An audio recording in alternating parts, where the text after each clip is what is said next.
Hello folks! So I just posted a video on TikTok that is already getting a lot of traffic, so I wanted to make sure I had a video expanding on it more up here.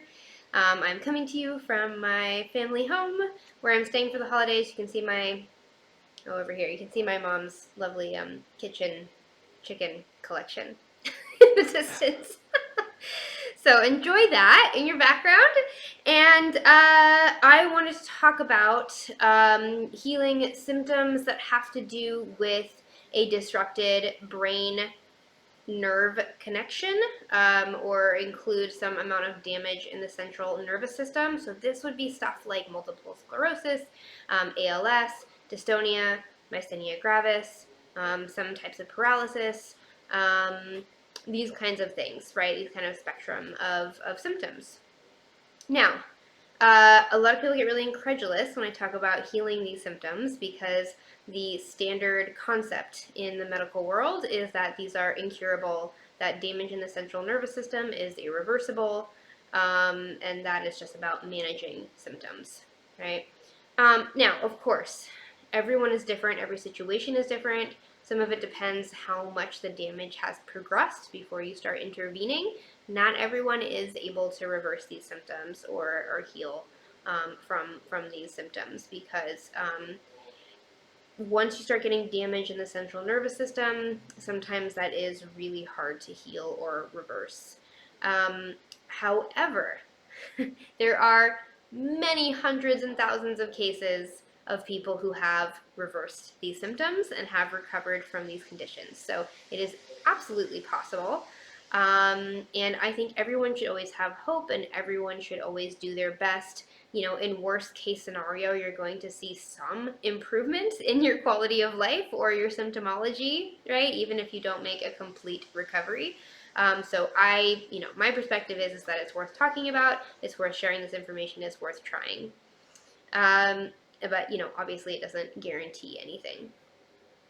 So part of how you can go about the reversal of these symptoms is basically by improving the functioning of the parts of your central nervous system and the parts of your brain and the parts of the nerves in your body that are still viable, right? That are still working, because the body is actually really good at making do and making shortcuts, right? So even if there is damage in some part of the central nervous system that is really difficult to heal, sometimes there can be kind of a shortcut or a roundabout way that the body ends up saying, like, well, okay, this part's damaged, but we can take this route instead, and we can kind of get this functioning back by using this pathway instead.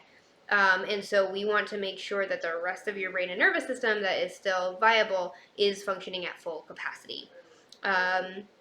And, the myelin sheaths around nerves and things like that is often damaged in situations like MS, that can be healed, So it is really important to be clear around, like, yeah, this stuff is possible. A lot of times conventional doctors don't really know how to go about helping the body regenerate in this way, but it absolutely is possible.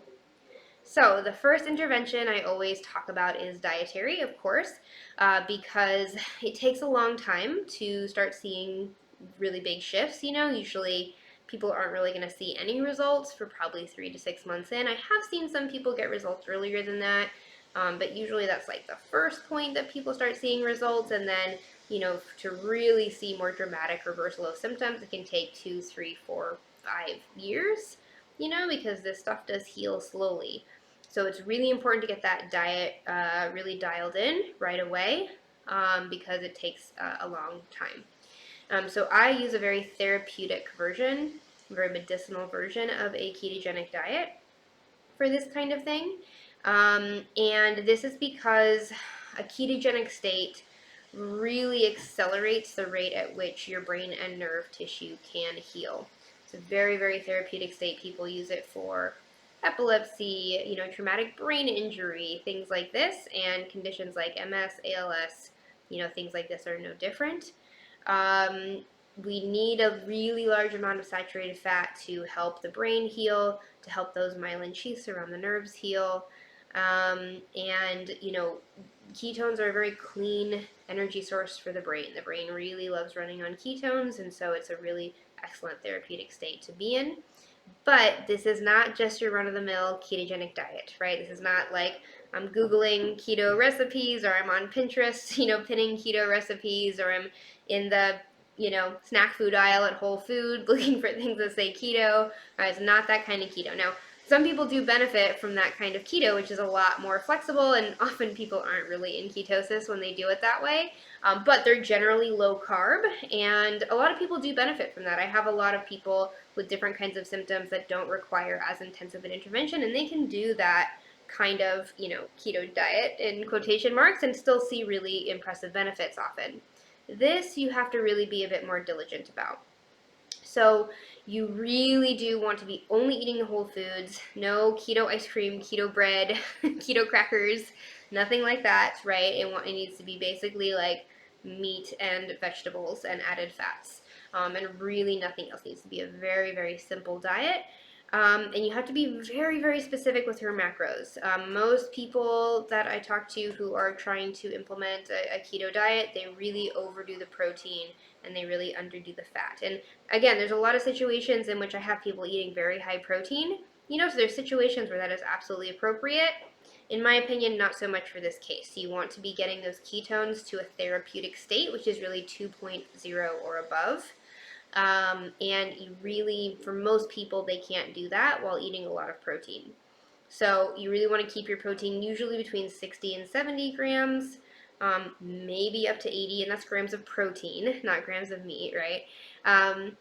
And then you really want to keep your total carbohydrates, and again, not net carbohydrates, right? Total carbohydrates. Usually when you type things into an app or you look at the back of a box, it'll tell you net, right? You really want to look at total. You want to keep that under 20, right? And that, it actually adds up pretty fast, even if your only carbohydrate source is, vegetables and maybe some dairy, that actually adds up pretty fast. So you do want to be cautious about that and really track, and measure and weigh, at least for, probably the first few weeks, first couple months, until you really get the hang of what these ratios look like. Lastly, you really want to push that fat, right? Because if we're minimizing the protein and really minimizing the carbs, you need calories from somewhere, right? And you need a huge amount of fat in your diet. Sometimes people get a little overwhelmed around like, where do I get all this fat? Like, because we're not used to eating that quantity, especially coming from a low fat era, which I think we're finally just coming out of. But yeah, it can be hard for people to wrap their heads around like really the amount of fat we're talking about. I mean, this could be like 4 or 5 tablespoons per meal in some cases, right? Like they could be pushed really, really high. So the best way to do this that I found is to use fat as like a dipping sauce, right? So have your meat and your vegetables and basically dip each bite in butter or ghee or duck fat, something like that, to really boost your fat intake. Things like keto custard. This is a really great way to go about it too, is basically, making custard out of cream and egg yolks. It's like all fat, right? So that's a great way to go about it. Sour cream can be helpful too. Ideally, you do want to make this from home, from good quality raw A2 cream, ideally. But, a brand like Organic Valley is decent too, if that's all you are able to do. And then sometimes people do make like fat bombs out of like coconut butter or coconut oil, with maybe a little bit of, unsweetened coconut flakes in there to kind of give it shape. Coconut is another really good high fat source. So things like that. That's going to be how you're going to want to boost your fat intake. And you really want to focus on saturated fat. You don't want to get it all from avocados or nuts and seeds. In fact, usually I would have people cut nuts and seeds out just because of all the compounds that could potentially be irritating for the nervous system that are in those kinds of foods. Usually I would do this nightshade free as well for the same reason, and nightshades are in a lot of common keto recipe, so, like tomatoes, peppers, things like that. And then usually, no nuts and seeds because of the high oxalates, the high lectins, things like that.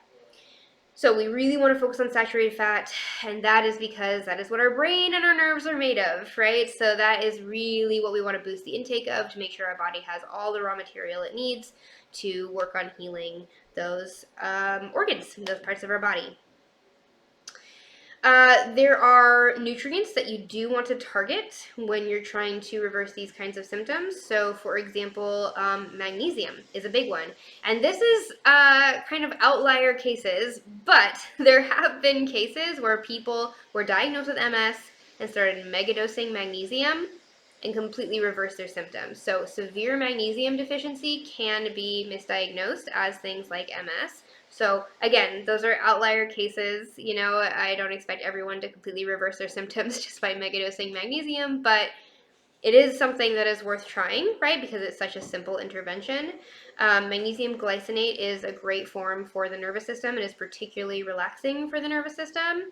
And often people with these kinds of symptoms are kind of stuck in a bit of a freeze state in the nervous system, right? Often a lot of held trauma and stress and things like that. So that's a great form of magnesium to help the nervous system relax.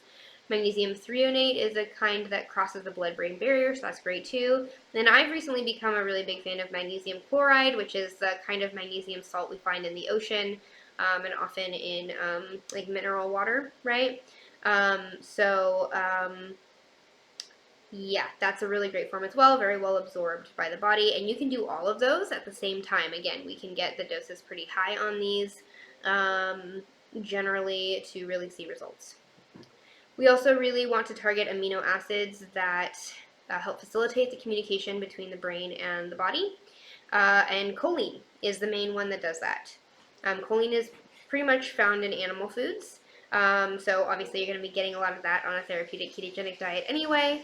But eggs and egg yolks in particular are really the superfood that you want to eat a lot of when you are trying to recover from these symptoms. Like I said, the egg yolk and cream custard is a great way to do this, or just, eat scrambled eggs. I mean, you could have eggs with every meal. It's also a great fat-protein ratio if you're trying to maintain that therapeutic ketogenic state, so it gives you that very well-absorbed protein with still a lot of fat bound up with it, so great for that.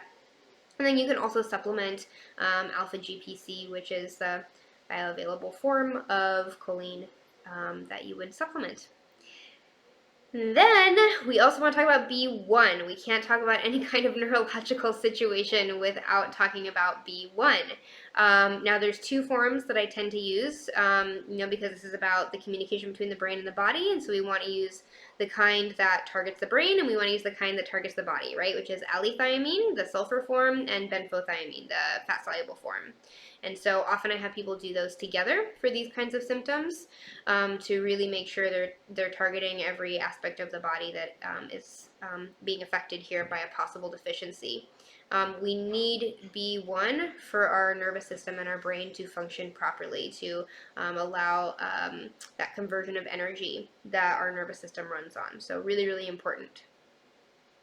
So those are the main things to target in terms of nutrition. Like I said, I usually focus on that first so people really get that dialed in, because it takes quite some time to really start seeing results. So you have to be very patient with this. The other thing we need to talk about when it comes to reversing these symptoms is the issue of toxicity. There are major, major correlations between places where, geographically, where there has been a lot of industry and a lot of heavy metal toxicity, and populations of people who develop these conditions at high rates, right? So we see this over and over again. There's a major correlation between places where there's a lot of aluminum and lead and things like that in the soil, and people who are developing things like MS and ALS, and just kind of nondescript paralysis. Right? Now, of course, correlation is not causation, but it is such a significant correlation that I think it's worth taking very seriously. So heavy metal toxicity is very, very correlated with these kinds of conditions, as well as pesticide toxicity, right? Pesticides tend to be fat-soluble toxins that live in the brain and nervous system and can contribute to these symptoms as well. So detoxing from these is not just like a week, detox. It's not just like a month detox.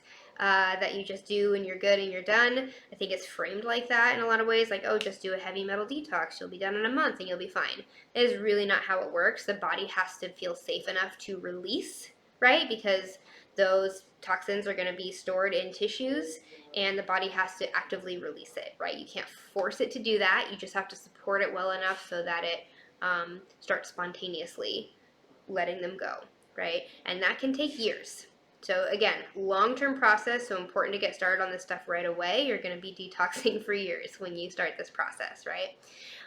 So there are some great ways to support your detoxification system. One is to make sure you're getting enough soluble fiber in the diet, and this is why the carbohydrates that you are eating, it needs to be things like broccoli, onions, garlic, mushrooms, right? These kinds of foods that have a lot of soluble fiber in it that bind to fat-soluble toxins in our digestive tract, but still keep our carbohydrate count pretty low. You also want to make sure you're getting a lot of sunlight. Sunbathing is a fantastic way to prime your detox pathways. Our mitochondria feeds on sunlight, right? And our mitochondria is what detoxes us on a cellular level. And so we really want to make sure that we're supercharging our mitochondria by getting as much sunbathing in as possible. Sweating. So sweating is a great way to support detoxification, whether it's through saunas. It could be a regular dry sauna. It could be an infrared sauna. I don't have a really strong opinion about that. I know some people are really into one versus the other. In my opinion, any way you can get sweating is great. So getting sweating, if you live in a hot environment, sometimes even just sunbathing is going to let you sweat. Make sure you rinse off in a cool shower afterwards. To make sure you get all the excess sweat off you so you don't reabsorb anything you're sweating out. So, these kinds of things daily if you can, but at least a few times a week. Epsom salt baths are kind of detox baths are a great way too, and they hit a couple of things here. One is that they hit the mineral reabsorption thing, so I often have people include things like bentonite clay or seaweed or liquid iodine and Epsom salts, magnesium sulfate, in their baths, and this helps bolster your mineral content in your body, right? You're going to be absorbing a lot of minerals from that hot bath.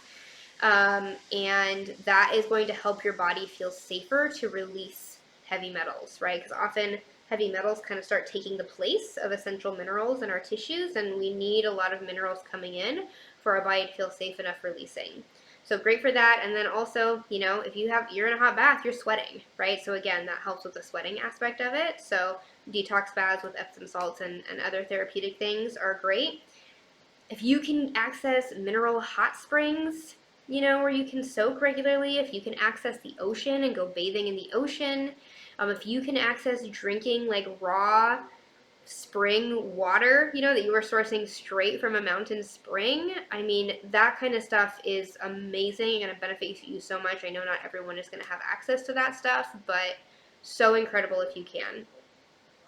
I'm a big fan of coffee enemas when it comes to detoxing as well. There are compounds in coffee that just basically supercharge your liver to start running at double time, just filtering your blood. And so if you can include coffee enemas in your detox practices, that is fantastic too. I have tutorials for a lot of this stuff in other videos, so make sure to browse after this to get more info. Okay, so that's detox, like I said, trying to do at least one of those a day, but, at least getting a good detox practice in a few times a week and taking that over, a few years, really, is going to help bolster this process.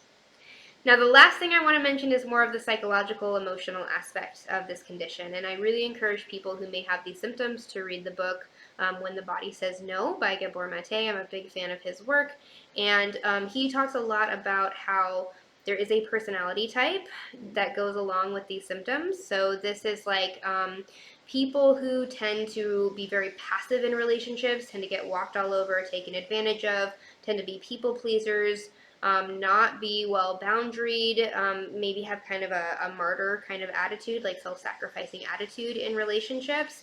And what can really happen is that if you do not have the skills to say no, your body will start saying no for you, and it will literally start shutting down in the face of your responsibilities and your relationships. And so if you don't know how to set boundaries in your life, if you don't know how to be assertive, if you feel like you get taken advantage of, or that you really sacrifice yourself to please everyone else in your life, these are things like your body is telling you you need to get a handle on this right now. And so engaging in mental health therapy or relationship therapy, any kind of self-help tools that help you learn how to set boundaries and communicate assertively. Dialectical behavioral therapy is a great tool that you can look up. There's tons of free resources online. But this is really the last piece for a lot of people that they meet in terms of allowing your body to feel safe enough to not have to say no for you anymore, right?